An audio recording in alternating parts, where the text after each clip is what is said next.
Риск менеджмент. Ага, риск менеджмент туралы айтады екен. Все хорошо. Так, қыздар қараңыздар, риск менеджмент дегеніміз жалпы не?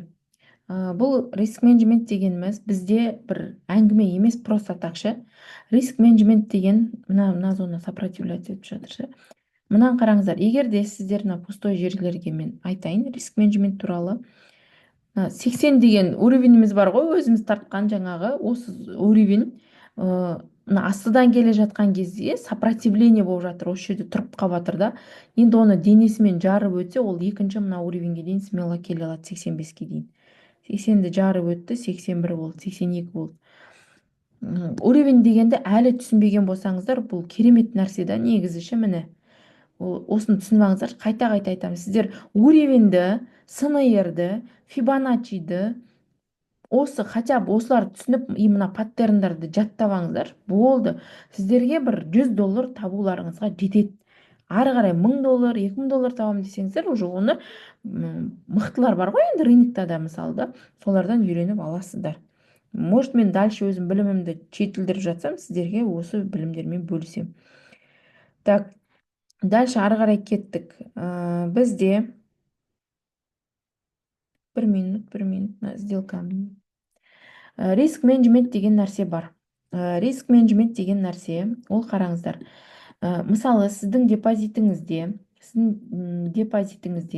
$50 болатын болса, $100 болатын болса, мен алдында группаға жібердім ғой, $200 болатын болса, немесе $300, немесе 500, немесе $1000 болатын болса, біз қалай алуымыз керек? Сіздер $50 болатын болса, $50, сіздер ең азы $50 салдыңыздар делік, мінекей.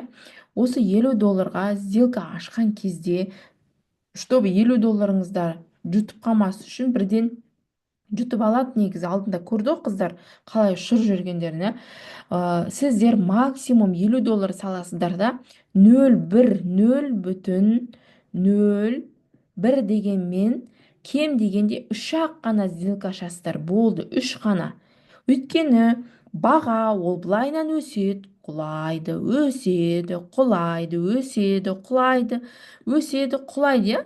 Сол кезде, осы өсіп құлап жатқан кезде, мына сіз мына жерден алдыңыз, примерно мына жерден алдыңыз дейікші сделканы. Сіз жақсы ұстап келе жатырсыз, көздегеніңіз мына жер болып тұр делік та. Бірақ өсіп атырған кезде баға резко құлап кетеді да, мына жерге дейін. Сол кезде сіздің мына депозитіңіз, өйткені өсетінін біліп тұрсыз, дұрыс, ол өсетінін біліп тұрғаныңыз.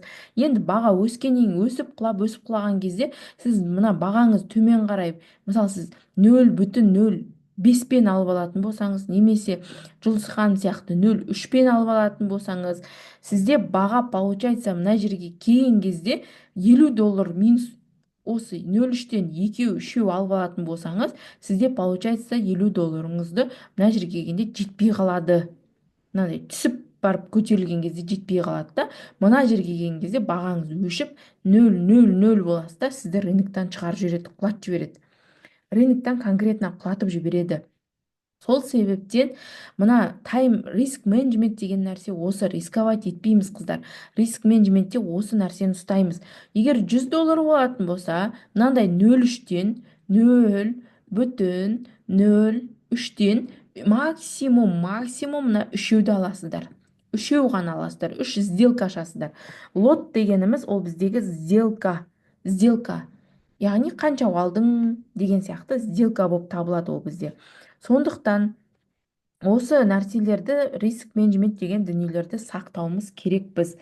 Бұл риск менеджмент деген сіздің бағаңыздың төмен қарай құлап бара жатқан кездегі сіздің ақшаңыздың жетпей қалуы. Егер сіз өзіңіздің мына салған депозитіңізге байланысты сделка ашпайтын болсаңыз, сіздің бағаңыз төмен қарай құлап барып көтерілген кезде, сіздің бағаңыз жетпей мына жерден келеді да, ұшырып жібереді. Бірақ на самом деле ол сіздің мына сделкаңызды орындап береді. Сол себептен депозитіңіз шыдай ма, сіздің неңіз барлық ресурсқа қарау керек. Мен сіздерге как новичок ретінде менің нем беретінім мына 0,1 дегеннен асырмаңыздар. Максимум 0,02 дегенмен ғана, егер $100 болса да, осы 0,2 дегенмен ғана ашуға кеңес беретін едім.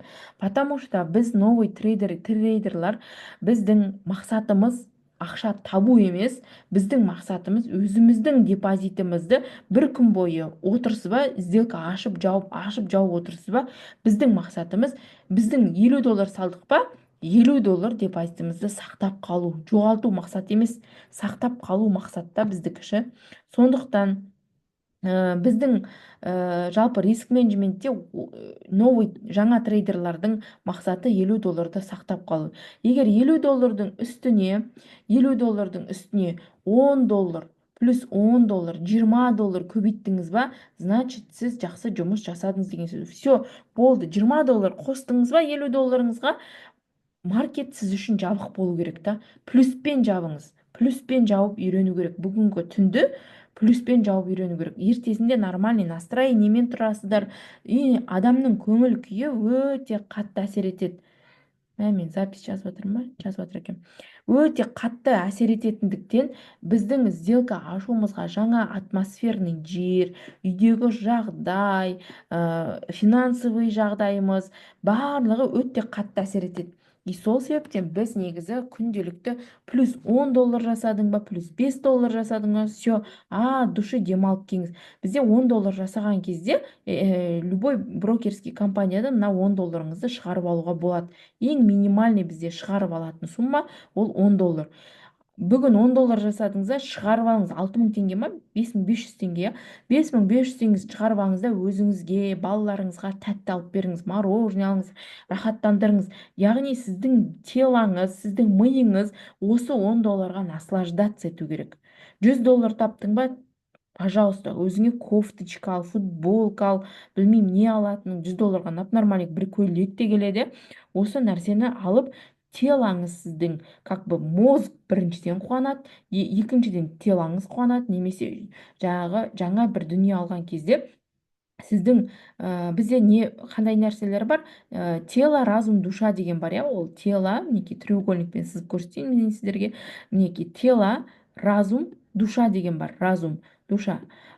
Тело дегеніміз біздің денеміз, біздің энергия алу керек теломызда. Разум деген ол біздің миымыз. Ми бізде осы табысты плюспен жапты, міне мен соны жұмсап жатырмын деп, біздің миымыз негізі қатты қорқатын да, осы поддержка беретін де біздің миымыз. Негізі жүрек жаман нәрсені ойламайды. Душа мінекей. Душамыз біздің әрдайым тек жақсы нәрсені ойлайды. Бірақ оны қорқытатын біздің теломыз, миымыз қорқытады да, миымызға әсер беріп, біздің теломыз жасамайды сол дүниелерді. Сондықтан миға әсіресе осы тело, мына тапқан, душаңыз тапқан ақшаны телаңызға беретін болсаңыз, мороженое жесеңіз де, көйлек алсаңыз да, сіздің миыңыз келесі сделкаларды жасауға қорықпай әрекеттенеді. Білім алуға қорықпай әрекеттенеді. Мына мидың азығы, мидың энергиясы ол білім. Мидың энергиясы білім. Душаның энергиясы, жүректің энергиясы ол сіздің жасаған жақсылығыңыз, сіздің берген қайырымдылығыңыз, сіздің біреуге көмектескеніңіз, жақсы сөз айтқандығыңыз. Ал телоның энергиясы ол сіздің жүгіргеніңіз, билегеніңіз, доп ойнағаныңыз, жақсы киім алғаныңыз, шопинг жасағаныңыз, тамақ жақсы жерден отырып ішкеніңіз, ол бізде телоның энергиясы. Сол себептен қыздар, біз тапқан табысымызды қандай да бір қандай да бір табыс тауып отырмыз ба, болды, сол табысқа наслаждаться етуді үйреніңіздер. Сол кезде ғана сіздер мен айтып жатқан дүниелерді, сіздер рахаттанып табыс табасыздар. Егер де плюс 20-ға қанағаттанбай, ары қарай да жасай берем деп аш көзденіп, немесе уже соның как бы азартқа кіріп кететін болсаңыздар, сіздерге ол дүние мал болмайды. ақша әкелмейді. Сондықтан қазір сіздер оқу барысындасыздар, оқу барысында жүріп неге тауып жатыр ғой, Жұлдыз ханым жүріп 18 доллар тапты, кім Айгерім тапты, осы қыздар тауып жатқан қыздар, осы ақшаларыңызды шешіп көрдіңіздер ма бірден? Наслаждаться еттіңіздер ма? Мороженое алдыңыздар ма? Или конфет алдыңыздар ма? Мерси шоколад алдыңыздар ма 5.000 теңгеге? Осы нәрселерді жасаған кезде ғана адамның миы рахаттанып, ары қарай жұмыс жасауға келіседі. Вот сондықтан риск деген нәрсе бізде трейдингта өте көп. Қазіргі сәтте сен жоғалтып аласың. Қазіргі сәтте табыс тауып аласың. Главный риск менеджмент дегеніміз мынау. Біздің мына қойған 50 долларға 0,01 доллар деген біздің немізді сақтау керекпіз. Сақтау керекпіз. Егер бұны сақтамайтын болсаңыздар, маған ренжімеңіздер. Мен сіздерге осы дүниені айтып қатты таныстырғым келеді. Мен сигнал берем, сделкаға кіру кірмеу ол өз шешімдеріңіз. Өйткені мен сигнал берем, ол да 100% емес. Ол мен де анализге сенем. 70, 50, 60% ол орындайды негізі менің берген анализдерім. Сондықтан сделкаға кіру кірмеу өз жауапкершіліктеріңізде. Енді мен риск менеджменттің лот алуды жібердім ғой сіздерге, группаға. Кеше жібердім ғой, кажется, да? 50 долларға қанша алу керек дегенді. Или жібермедім ба? Біреуіңіз айтып жіберіңіздерші. Жібердіңіз группаға. Аха, сол өздеріңізге сақтап алыңыздар. Сол бойынша алдағы уақытта не істейміз? Сделкаларды ашып жабатын боламыз. Так, енді не айтам тағы да? Осы нәрселерді айттым. Бізде енді қазір мен сіздерге телефонмен стоп-лосс, тейк-профит қоюды үйрететін болам. Жалпы алдыңғы сабақта да стоп-лосс пен тейк-профит туралы айтқан болатынмын. Тейк-профит дегеніміз не бізде? ТП. Мен сигнал берем ғой, сол кезде маңырап. Бағаның баратын жері. Ау? Бағаның баратын жері. Біз қай точканы көздеп отырмыз, сол точкаға. Плюспен жабатын жеріміз, То есть баға біздің қалап отырған жеріміз, барғымыз келген жер. Например, мына 35-16-тан біздің 35-58-ге дейін баратын суммамыз. Екінші, стоп-лосс дегеніміз не? Стоп-CL дегеніміз? Стоп-лосс ол біздің қойған, алған неміз бар ғой, зонамыз, содан төмен түсіп кеткен, жоғалтуға. Яғни минуспен жабатын жеріміз. Стоп-лосс, ол неге стоп-лосс біз минуспен жауымыз керек? Обязательно минус, что ли, деген нәрсе бар да бұл жерде.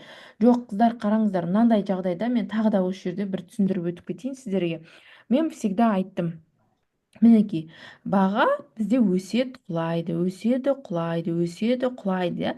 Енді қараңыздар, сіздер мына жерден кірдіңіздер, өседі дедіңіздер, өсті. Енді ол дальше тағы да екінші тейк профит мына жер деп бердім. Бірақ мына бірді алды да, сіздер мына екіні күтіп отырған кезде ол риск мына жаққа құлап кетуі мүмкінші. Сол кезде мына сіздің сәл мына өзіңіздің бастап алған жеріңізден мына жерден ол может быть бүйтуі мүмкін да, мына жерге дейін барып, мына жерге дейін құлап, дальше көтерілуі мүмкінші. Сол себептен сіздер мына жерге дейін стоп-лосс қоя аласыздар. То есть мына жерге дейін қою, ары қарай егер бұл дальше құлап кетсе, ол құлап кетеді ғой. Сол себептен дальше үлкен сумма минус болмас үшін мына жерге дейін сіздер мына жерден қайтқандарыңыз дұрыс. Мысалы 10 доллар дейік, мысалы 10 доллардың әңгімесі онша емес, енді 50 доллар дейікші, 50 доллар. Мысалы сіз 50 доллардан ішінде, 50 доллардың ішінде сіз получается мына жерден 3 лот алдыңыз, 10-10-10-нан. Получается 1-1-2-3, 10, 30 доллармен аштыңыз. Мына жерге келген кезде ол получается 2-2-ден ұстау керек болатын. 6 доллар ұстауыңыз керек болған. 6 доллар ұстап тұрды да бір кезде келді да мына жерге қайттан құлап кетті. Құлап кетті делік. Сонда құлап барып қайтадан мінекей 10 долларға 5 доллар көтеріп беруге көздеп отырсаңыз, ол мына жерге дейін құлап келіп минус 3 доллар барып, ары қарай поддержка алып, мына жерге дейін 10 долларға дейін өсу керек еді. Сіз минусқа барып келдіңіз, бір минусты көтеріп барып келдіңіз. Сол кезде сіздің стоп-лоссыңыз мына өзіңіздің шыдай алатын бағаңызға дейін ғана бару керек. Ары қарай баруға я бы не советовала сіздерге, иә. Сол үшін мына стоп лосс қойылады. Егер одан ары қарай кететін болса, сіздің мына стоп лоссыңызбен минуспен жаба салған сізге выгодно. Сізге сол выгодно. Сондықтан қыздар, бізде стоп лосс біздің жоғалта алатын бағамыз, негізгі біздің жоғалта алу бағамыз. Бізге $3 қанша доллар сізге жалко емес, сол долларды қоясыз. Ары қарай сізге мынаны минусқа потом келеді деп отырған кезде, ол дальше минус кетіп, сіздің мына жердегі $50 жұлып кетуі мүмкін. Сол себептен де біз стоп лосс қоятын болсақ, аз ғана нәрсе жоғалтатын болсақ, біз сол жоғалтқан $3 смело қайтадан тауып ала аламыз, негізі алдағы уақытта. Таза мимен, тыныққа мимен кіріп. Ал енді одан кейін бізде бу деген бар. БУ деген бар. Бу дегеніміз, ол бізде айтады, сигнал каналдарға қосыласыздар сіздер, әлі неше түрлі, уже алдыларыңыз, алдыңғы қатар офлайндағылар неше түрлі сигнал каналға қосылып ап, солардың сигналмен жасап отыр, иә.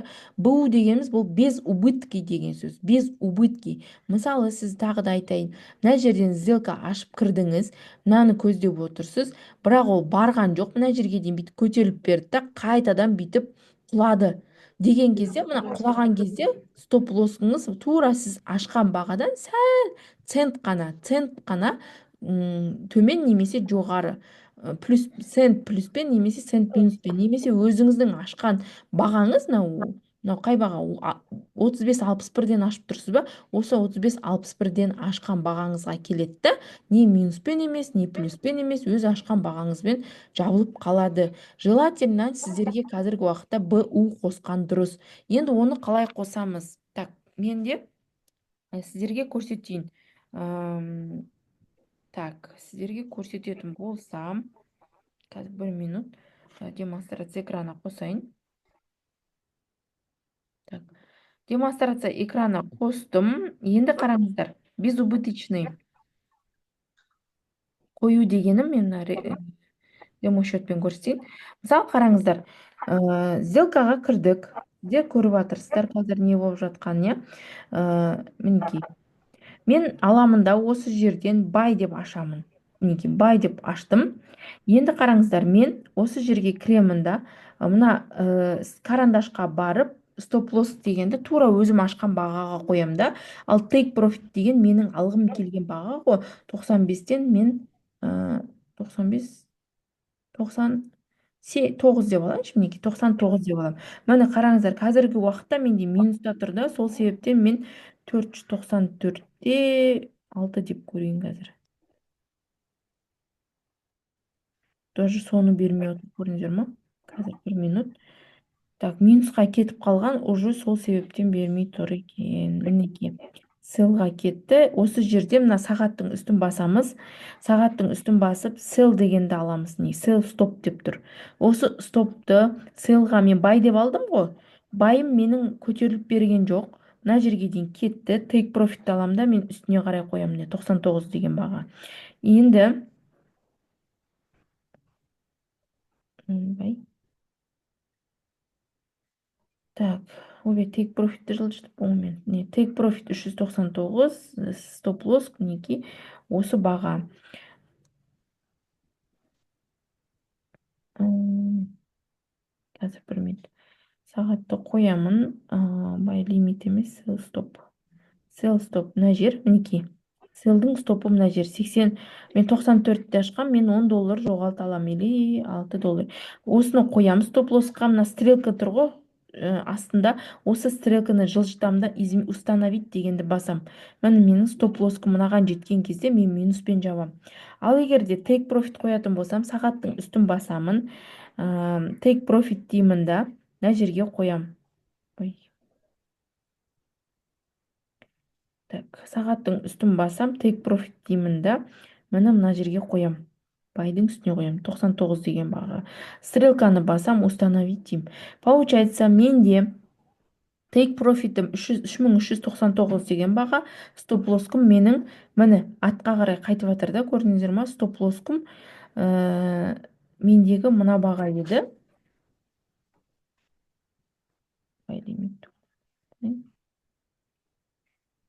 стоп лоскым менде мына баға еді. Қазір көрдіңіздер ма? Стоп лоскты алмай жоғары көтеріліп жатыр. Жоғары көтеріліп жатыр. Стоп лоскты алмай.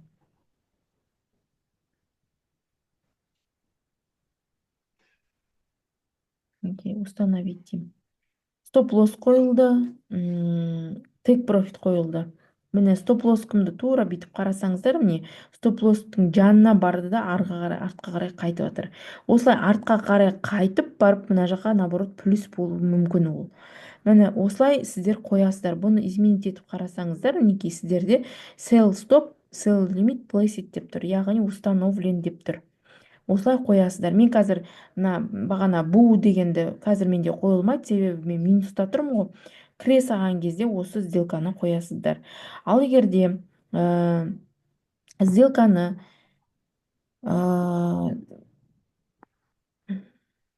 мына жерде міне лоттар санын айтқым келген ғой.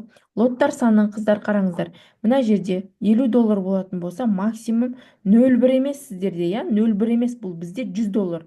0,01 деген бағамен аласыздар. Қазір бізде сел кетіп жатыр ма? Міне осы селді 0,01 деген бағамен алып қоясыздар. 0,1 деген бағамен аласыздар.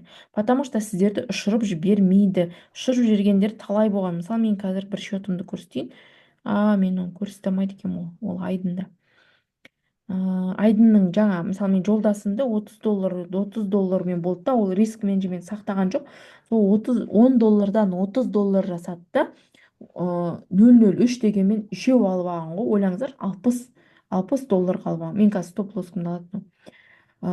60 доллармен алған кезде уже баға түсіп барып көтерілген кезде оның депозиті жетпей, түскен кезде айдынды алды да 30 доллар минуспен ұшырып жіберді. Депозиті 0,0 болып қалды. Сол себептен сіздер осы нәрсені аласыздар. Мынау риск менеджмент деген сақтайсыздар. Мына жерде 0,1 десеңіз 100 доллар, 0,2 десеңіз 200 доллар, 0,02 десеңіз 20 доллар, 0,03 десеңіз 30 доллар.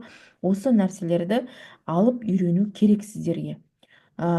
Енді мен былайынан берем сіздерге. Мінекей сделка ашқан кезде сіздерге мен былай деп берем. Кей уақыттарда ағылшынша жазам. Buy деймін да, no деп жазам. То есть осы жерде мен мысалы бүйтіп жазам. 3388, 3390 деген баға деймін да, buy деп берем. Buy деймін. И бүйтем да, осы бағадан ТП, take profit деймін да, 3395 бірінші ТП, екінші ТП деймін да, 3400 деп берем. 3400, не болды балам? ТП деймін да, 3405 деп беру мүмкін. Мысалы да, 3405. Енді не түсіндіңіздер мынадан? Айтыңыздаршы, біреуіңіз голосовой қосып маған. Ала берем. Бірінші take profit 3900. Қайда қарай аламын? Мен тез жоғарғы байға. Байға аламын. Қараңыздар, сіздер может быть, мына жерде деймін да, мына осы уақытта сіздер сделкаға кіріп қалған кезде ол болуы мүмкін 3385 деген баға болуы мүмкін ше? 85 деген баға болуы мүмкін. Сіздер не істейсіздер, мен осылай беретін болсам, сіздер кірген кезде? 88-ге күтеміз. Вот, 88 мен 90-ның арасы деп беріп тұрмын да мен ше? Өйткені 85 деген ол ден кіріп алсаңыздар байға бүйтіп, ол ары қарай түсіп кетуі мүмкін да негізі ше? Түсініңіздер ма? Сол үшін мен осылай беріп тұрмын ба сіздерге 388-дің арасы деп, значит, осы 92-ның арасын күтесіздер. Даже бізде готовый сигналмен сделка ашуды да білмейтін қыздар бар негізі ше? Қаншама 500 мыңдық, миллионның курсын оқып алған, бірақ ашуды білмейді, сигналды түсінбейтін қыздар бар. Сондықтан қыздар, егер осындай болып тұратын болса, мынаны күтесіздер. Мына точка входаны, яғни ТВХ деп айтамыз. Осы ТВХ-ны күтеміз. Осы ТВХ зонаны күтеміз. Енді барсыздар ма? Қыздар? Иә, отырмыз. Бармыз.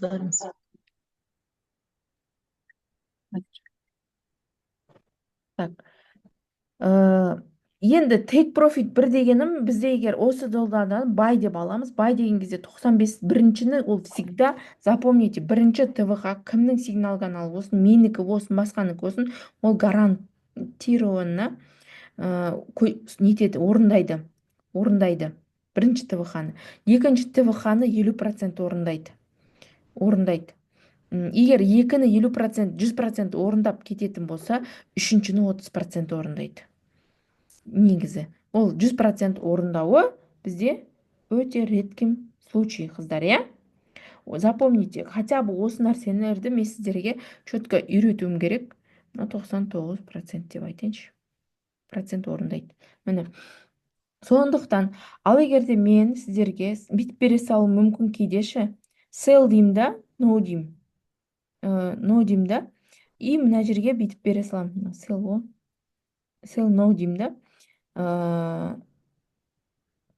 Мына жерде 3388 3387 деймін. Sell деймін. ТП также жазам. Take profit. Мына жерге келемін да. 3385 деп жазам. Дальше ары қарай кете береді. Сосын мен мына жерде бүйтіп жазам астына. Stop loss деймін да. Sell L деймін да. Яғни мен бүйтіп жазуым мүмкін. 3385 деп жазам. То есть сіздер 88-ден кірдіңіздер байға, бірақ байға кетпей, шортқа қайтадан селға кетіп қалған жағдайда сіздердің стоп-лоссықтарыңызды 85-ке қойған кезде сіздер минус $3 жабасыздар. Кейде бүгінгідегідей мен бүйтіп айтамын, сделка деймін да, бүйтіп жіберем. Чтоб біз ондай кезде қыздар какой-то секунд роль ойнайды ғой, негізі сол үшін сіздерге осы нәрсені түсіндіріп жатырмын. Сделка X деймін, немесе стоп деймін. Мынаны уже орындамайсыздар. Мынау бірінші беріліп группада, мысал деймін да, группада. Мынау сіздерге бірінші бүйтіп беріліп, уже сіз кірген кезде стоп деп тұратын болса, X тұратын болса, значит, мынаны орындамайсыз. Көп адам орындаймыз ба, орындамаймыз ба деп осы жерден кәдімгідей нефтему сұрақтар қояды да. Ол уже не актуальный деген сөз ғой, не актуальный деген сөз. Сондықтан осы нәрселерді запомните. Мен сіздерге ТВХ или болмаса мына жерге бүйтіп жазам. Стоп-лосстың алдында мен мысалы мына жерге немесе бу қоямыз деп жазу мүмкін. Бу қойыңыздар деген кезде, значит, қою десем, значит, алған мына бағаңызға 88-нің үстіне бу қоясыздар. Мен негізі бу қойғанды қазір запись экранымен түсіріп сіздерге сабақта жіберем. Немесе платформаға сап қоям, соны қарайсыздар. Так, түсініңіздер ма? Кім не түсінді осы жерге дейін айтыңыздаршы.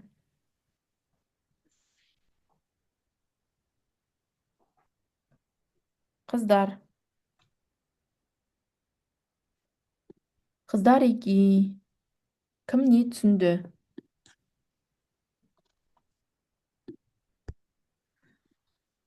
Барсыңдар ма?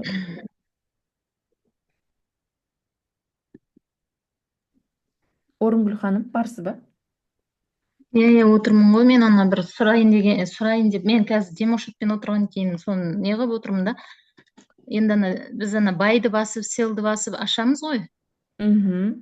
Сол жаңа өзіңіз жіберген нелер бар ғой, мына мен кіргенге, мына мен точка тасу немен кіресіңдер деп айтып жатырсыз ғой. Соны бір не қылып, видео қылып бір анықтап, бір несін жібересіз ба деп айтайын деп отырғанмын ғой. Өзіңіздің неңізден бір көріп деп. Хорошо. Мысалы, мен өзім андай как попало басып жатқан сияқтымын да, шыны керек. Қалай как попало басып? Жоқ, кіріп жатырмын ғой анализбен да, бірақ жаңа қайдағы анализбен кіріп жатырсыз? Жоқ, анализбен емес, сол жаңа бүйтіп анау свечалармен кіріп жүрмін ғой, енді пока қолымды үйретіп, көзімді да үйретіп жатырмын ғой. Соған енді сіз қазір мысалға мынандай уақытта кіресің, 88-де бүйтіп қоясың деп айтып жатсыз ғой, оның бәрін былайша теория жүзінде түсіндіріп жатырмын да. Солған келген кезде, мысалы мынандай уақытта кіресің деген кезде, соны жаңағы бір кішкене запись қылып не қылсаңыз, мүмкін соны жаттап алып істесем ба деген едім да келесіде. Өзіңіздің сделка ашып, сол уақытта жауып неғаныңызды бір көрсетіп берсеңіз ба деген ұсыныс қой менде. Жоқ, сделка ашып жапқанды көрсетемін ғой мен бәріне. Так. Мысалы қазір жоқ, сіздерге сигнал берген кезде сол сигналдың үстінен алмайсыздар ма? Сол сигналдан алмайсыздар ма? Мен беріп тұрмын ғой сигнал, мысалы. Сол иә, сигналды, сол баға. мынау не екен? Мынандай бірдеңкелерді бар ғой, шұқып көріңіздер немене. Мен мысалы әлі күнге дейін мынандай кейбір нәрселерді шұқымаған мына жерде ше. Өзім сіздермен шұқып отырмын ғой қазір. Бізде сразу анализге кірісіп кеткеннен кейін. Хорошо, ладно. Мына жерде Фибоначчи бойынша сұрақ бар ма негізі? Бір сұрақ бола ма? Болады. Фибоначчи жасағанда, бағана тартқанда, чорчта да, боста да ең не шеткі нүктеден тартамыз ба? Екеуі бірдей. Қалай шеткі нүктеден? Қай жерден мысалы құлады или қай жерге максимально көтерілді, сол нүктеден чорчтың линиясына дейін да. Иә. Төмен болса төмен қарай, жоғары болса жоғары қарай. Боста тоже сондай бола ма? Бостың несін көрсетемін деп едіңіз алдын. Босқа тартуды ма? Аха. Босқа тартқан кезде де Тоже сондай шеткі несін бола ма? индикаторым неге жоқ болып тұр? Мына жерде қосылып тұрған жоқ. Кеше Назгүл осындай кезде не істедің сен? Бәрін полностью координалар арасында бәрін полный өшіріп тастап қайта қосасың. Мына Астынан полный деді. Индикатор дегенше. Все. Так, смарт монетті қосайын. Может, мне свернуть? Мне свернуть етіліп қапты ғой. Бірақ неге мынау істемей тұр, смарт мани? Көрсетіп тұрған жоқ қой линияларды. Чошта, боста Көрсетіп тұр, астында қалды ғой, байда қалды бәрі. Бай зонадан өтіп кетті. Қара, босқа шықты ғой, иә, міне. Босқа шығып тұр ғой қазір. Мінеке шығып тұр. Получается, біз қалай тартамыз? Бос қай жерден шықты? Босты Фибоначчиді аламыз да, қай жерден көтерілді, ең көтерілген асты қай жер? Мына жер ғой, мінеке, мына жерден бастап көтерілді. И получается, біз мынаны бүйтіп реттеп аламыз. Мына жерден бастап, мына жерге дейін тартамыз. Не? Бос шыққан жер. Ең соңғы мына көтерілген жері. Мінеке. Ең соңғы көтерілген. Чорчта да сондай, иә? Чорчта да сондай. Мына жерде міне чорч шыққанға дейін ол мына жерден көтеріліп тұр, дұрыс па? Мына жерден көтеріліп тұр. Мен, получается, мынаны аламын да, и чорчтың мына линиясына дейін тартамын. Міне орындап берген 98-ге келіп тұр, міне чорчтың. Чорч шыққанға дейін, жоғары болса шыққанға дейін де. Иә, негізі көп жағдайда чорчты орындайды да, ол ше. Түсініңіздер ма, қыздар? 98-ге келіп кетті. Ровно келіп тұр ғой. Негізі Фибоначчиді айғаным көрдің ғой, 100% орындайды ғой. Иә, Фибоначчи күштіген. Мына жерге дейін келетіне 400. Фибоначчи сосын поглашениені іздеп тұру керек постоянно. Иә, поглашение, мынандай паттерндар іздеңіздер, паттерн. Уровеньнің өзі, линиялардың өзі күшті. Конечно, уровень, мына жарты бағасы мына қазір келсе, міне 405-ке дейін келейін деп тұр. Бірақ оған дейін мына жерде линия бар бізде, мына линия, сопротивление линиясы. Жүзді орындап тастады ғой уже. Білейін, мен жаңа мына жерде 87-тен жабаса едім ше. До конца Мен алып отырмын. Страшно көтереді екен ғой реал счетпен. Көрдіңдер ма, қалай түсті? Міне мына. Қайсары 87. Қараңдар, қыздар. Бәріңізге айтайын, 4 минуттан кейін сабақ бітеді, қыздар. Үйге тапсырма. Маған голова и плечо іздейміз, тейк профиттармен жұмыс жасаймыз, сделкаларды ашасыздар. Міне, қараңыздар, қаншалық, қыздар, қаншалықты құлады, соншалық беріледі. Көтеріліп. Түсіндіңіздер ма? Даже мына жерден құлаған ғой, бізде бастау алып құлаған, мына жерден құлаған соншалықты көтеріледі. Жоқ дегенде жартысына дейін көтеріліп беріледі. Бұл бізде В паттернді береді негізі. Имбаланс деп айтады оны. Бірақ құлаған кезде, мен сіздерге айтайын, құлаған кезде баға бізде резко бүйтіп көтеріліп, резко құламайды ғой. Орталарында не тастайды дедім мен? Орталарында ол демалатын жерлер тастайды. Біз былай айтамыз. Біз былай деп айтамыз да, негізі. Немен? Коррекция, қалай еді? Қыздар. көп андай терминдік сөздерден уже ұмытып қалдым ше. Коррекциямен көтеріліп, иә, коррекциямен көтеріліп бізде ортасында нелер тастайды, демалатын жерлер тастайды ғой. Түсінбей қалдым. Импульспен көтеріледі бізде баға.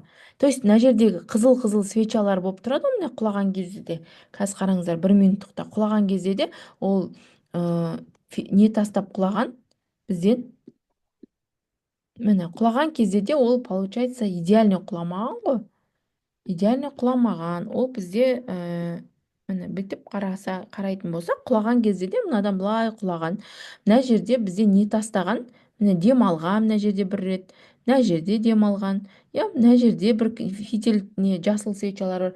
Значит, бізде баға құлаған кезде коррекциямен құлап деп айтамыз. Я баға құлап жатыр, коррекциялар тастады дейміз ортасында. Ал көтерілген кезде баға импульспен көтерілді деп айтамыз. То есть көтерілген кезде құлап былай қарай демалып жатқандарын, жол тастаған жер. Именно мына жерде тастады ма, значит, мына жерде де қызыл болған. Мына жерде де қызыл болған, мына жерде де қызыл болған, мысалы. Мына жерде жасыл болған, мына жерде қызыл болған. Мысалы, біз Шымбұлаққа дейін көтерілу үшін бірден көтерілмейді, жолдан тоқтаймыз, кофе аламыз, су аламыз, магазинге тоқтаймыз. Сол сияқты бұл тоқтаған жерлерінің бәріне не қалдырып жатыр? Импульс қалдырып жатыр.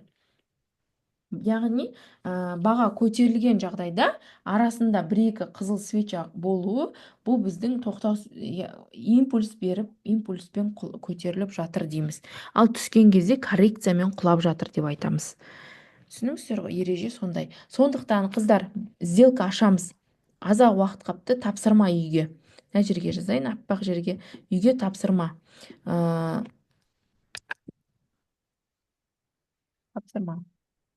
Тапсырма үйге. Бірінші, барлық структураларды, анализдерді, структураларды біріктіріп, өзіміз, каждыйымыз анализ жасап, маған қазір құлайды, мен осы бағадан кіремін, қазір құлайды немесе көтеріледі,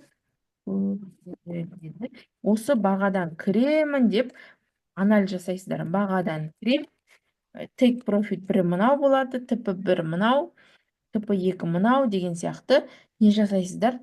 Анализ тапсырып өткізесіздер. Онда бізде не бар?